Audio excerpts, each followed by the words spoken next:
Hello everyone. Assalamualaikum. Mayam punumak mayam bani ki channel da welcome to jari. Mayam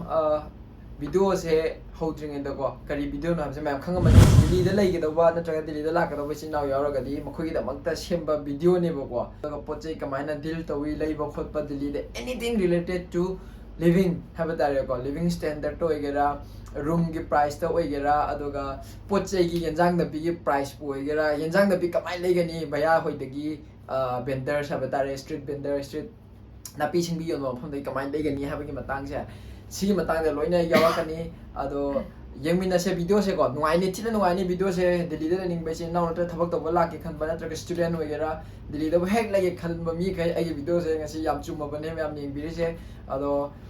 yamna chana bo itare mayam comment to biramo magi Real Madrid na kayam kanna mayam bu nusibi bra na traga Barcelona nusibi bra habra dusu yengase mayam adu di Real Madrid na thine la kani he mutro mayam ai viewers mayam Real Madrid yam yarong ani khange ado mayam yam serious ora ganda ko comment ama ni dang la ko itare su ko khoi taw na habado na yam maru inda lumna lobjaraga khoi bani na ngasi ge blog se semdo ne aduna yengmina se content je thina nungai ani hobodagi hona nungai mani khalle mayam do ko aduna comment da Real Madrid Barcelona sigi top da ko khoi Delhi da la ka do yaw ga di mateng oina pam taraga su ko personal da Facebook da Instagram da description da link yaw bane hapcharam ge aduga adum aduda contact to video ado adune mayam hawra se video se take na te mayam first to ko first come first abai dune room se hana da kali na tra plane ticket na tra train da lak ba adudi mayam loina khangnar mo tane ticket lupa lising ni pan 8,000 to 12,000 ki chang da lai ko ado aina lai se mayam first to ko khobani na lai se Maharani Bagh kilo kari ko ashram jo hai nei Maharani Bagh New Friends Colony gin manak te le ko ado South Delhi ko we ado sigi mafam sida price se ko rent habitare aina lai ri ka se rent ne ado rent nama khoina logi ha matam da ne 2 BHK 3 BHK single double in leba 1 BHK ga choine ko 1 BHK habade bathroom ama ko hall ama kitchen ama sumaina haimne ko akhoi gi 1 BHK ama da chang da ba ya da ba 2 BHK oresu ko chang da ba ya da ba se kai no ha ba kan da mompak ama chang ani ko table ama chair ama kitchen gi utensil item khara chang ani ba gas stove chang ani cylinder chang ani sidang sima compulsory oi ba aduga yumbuna fan piram dra ko yamna di sare hojik saduna yam top floor do di cooler ama kaina sumaina da kar yam oi lebo ko cooler se mayam karino khang dra di ai dum kulam ge photo sulam ge se room rent gi price hana hor se room rent se Maharani Bagh ko yamna tangre ba hojik se yum da da irang thokre da no ko hoi third May da gi thoki bi irang hai batare kuki mitai sumaina tokhi bi irang se da gi hawraga aduna Manipur thabak lai tabana maram morga somda Delhi da haidore Bangalore da Mumbai da mem haidok na re hana lupa kya pirami 6,000 5,000 si photo lai rame ba ko 4,500 photo lai rame ba minimum da ado hojik te sumaina lai gre aduga atopa jaga de mukhra notice ta da pham da di khra competition name ba room gi demand lai ta pham da di khra ta ga ni ko Maharani Bagh adubu Maharani Bagh ki khangbi re sapiro aduga ko na ta bu do hairo ai ni hairi sing yam hen boy ta da khangba yaw di Maharani Bagh ki ogera magi ogera lam yaw ga di ko please to comment message ai gi video gi comment am to biramo mayam na khang na ba ko sumaina changi single room ki price se 7,000 to 9,000 lai re ba ju Maharani Bagh ta and double room haira se natraga 1+1 ko room ama bedroom ama hall gi type ta ama adu da kitchen bathroom yaw ga ni ba ko adu government bill oi bi oi da bi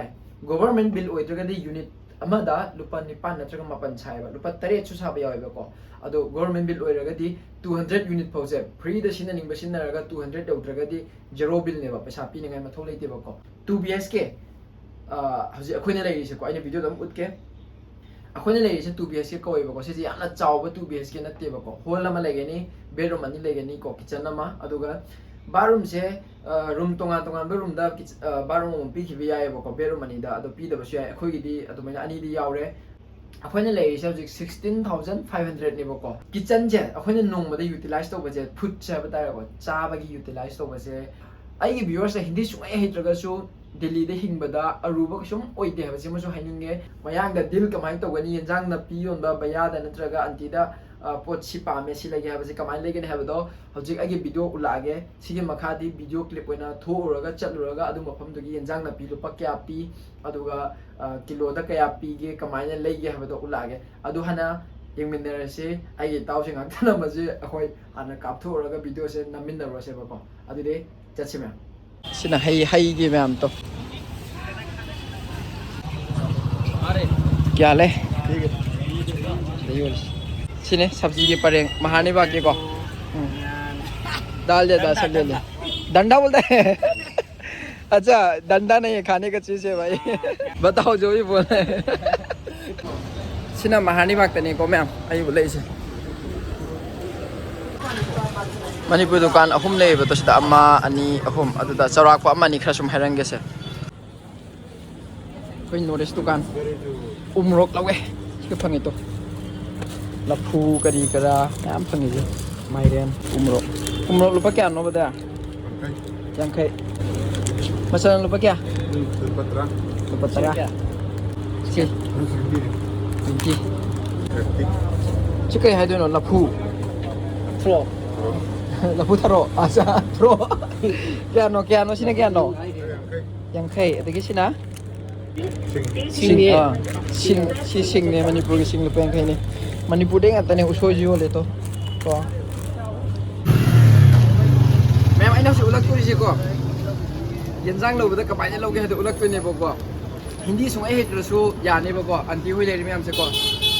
Moina मतेंग छि तोरकनी येंगो को आई हाय Young को सेंगो ये 30 का half है ना ये half दे दो और क्या दे भैया ये 30 का केजी खाएंगे तो बोलो क्या दे बोलो और क्या हंगाम है हंगाम छोटे हंगाम 30 का पोआ सुमाइना लौब कांदा को सुमाइना लौब याय लौब कांदा को सुमाइना लौब याय बको हिंदी सु खंग खंगद्रसु को अदुम हायरगा ये हायरगा अदुम लौब याय अदुने इन हेनिंग से यार बस बताना थोड़ा प्राइस बताना ये 60 का केजी हाँ नाम भी बता दो नाम भी बता दो टमाटर हाँ प्याज 30 का केजी ठीक है आलू 30 का केजी ठीक है ये 30 का पाव है अदरक हाँ ठीक है 30 का पाव अदरक और ज़रूरत है लहसुन भी लहसुन 60 का पाव 60 का पाव चनम दो को बाकी का तो छोटा मोटा चीज़ है ये तो 20-30 का ही है हाँ हाँ यही है ये रोज़ ज़रूरत होता है नुक्ति की चंग दब याद बसे हाँ तो ये 30 का केजी 20 का केजी था लेकिन आज 4 दिन से इसका बढ़ते जा रहा है हाँ हाँ लेकिन ये रोज़ का ज़रूरत होता है ना कमन ओरिस में हम खुद को सी चंगे सिंग चंगे आलू चंगे सी चंगे बको अदुना मायरेन कैसे दिया 30 केजी 30 केजी ठीक है सी बेलेंड्री के ले तो और ये 40 केजी 40 केजी सुमाइना ले अदुना कॉस्ट ऑफ लिविंग की मतंग से दीदी को देखा दो साथ दिखा दिया मैंने ये कैसे दे रहा है उसे पोकचोई वगैरह 30 का पाव सारा सारे 30 का पाव में 30 पावा मतलब 30 पी है निको ठीक है सुमाइना ये जांग ना पिन फम में किरा कैसे दिया 50 का किलो सी 50 किलो दी यंखई को 3 ये जांग सुमाइना खितंग याम ना लवर दे को फदिगोम अपन बे मोरो का पिरानी तो मैना महारानी बाकी चिकन ने को अरो सरुक भाई की दा सरुक की दुकान दने में हमको किलो दा क्या पी से ये हेल के किलो में कितना दे रहा है चनी येन किलो दा चनी को मास में कनी अदो मागे चिकन सिलाई तो बोनलेस बोन एक ही है ना तो 200 चलो ठीक है सरुक ने महारानी बाग तने मागे को नुआई ब्रा याम नुआई बो सलाम आ गया यार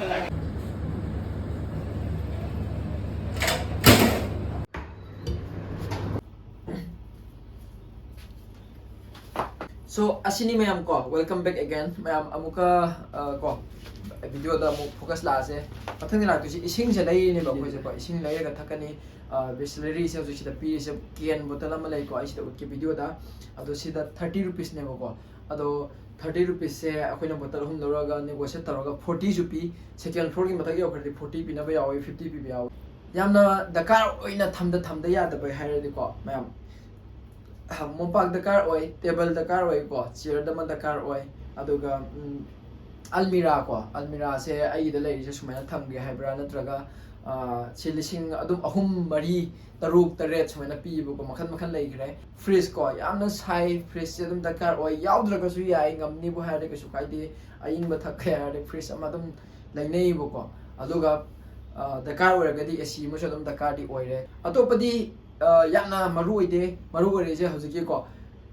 phamung je folding se batare single gi phamung je lupa 700 to 900 pi ba folding gi phamung ba ai je video ulage je folding gi phamung ka we ba ko ado se dagi medium size na amaso muk leiri khara chakhale aduna 1400 1600 pi ba ko aduga sima leire ko adu mopak mayam na common na sum hamna ri mopak se akoi gi 450 dagi ho pi ba su le 700 pi ba su leire sima mopak se longna ra ga sum thanei ba ko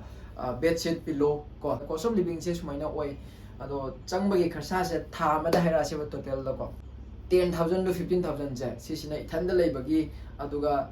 room single do erga di kitang 15 orga di ko nare phajana ko 10 orga na kitang walapna adubu yam section na sinaraga leiba tare 10,000 orga di tasengna ko mai gi 400 500 hela se AC apala roi se AC hapadi tongala ni AC hapadi 2300 adumai lakani 4000 sumana ga lakani ko chabagi haba tare kitchen se ko nangna chaba se kari injang da no habse depend sam toiba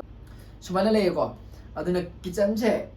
maximum da pa ba kana 3000 pa ge ba ko adusu adum normal nangna adum sina be mong do yam tonga le ko in ti gi iroi chara ga ti gi sa chara ga leini ha de yen cha leini ha ba mi yo ta de aduna khara tongan gre budget se sumai le re aduna mayam ko 7500 nama adu mai gi 400 500 nama ai ro sida 8000 hand gre je ko kitchen da lupa 3000 nama hela se ko minimum da 3000 hela se adu de adum 11000 12000 che normal single room ama leibu kan change double room lower ga di mi ni sharing taw le ro oh mi ni sharing taw ga di amoka budget saving di khra di oi ba ko adu nungai ta ba do mo ni adu gi wakan le ro mayam video se asine la ba nan mo ma se khang de ko ai hen ma ne support to se mayam habi ra mo ma su la video se am na sang khra ni ko so living si am sang ni de single room le ga di samjin na hayo kan da bai dum ngang khre ko yum lo sin ne single room ha ga di samjin na hayo kan da 11000 12,000 C budget पाइबिरो अदुगा 1+1 दा नथंदा लेगे हारगा दी 15,000 फो दम पाइबि यारे को rain दे हंगलक्तोनी नको अनमना लाई ma'am से अयो खंदा पटेल चेस नत्रगा विजयनगर असोम नॉर्थ साइड ता बतारे लेने कोचिंग की खलगा को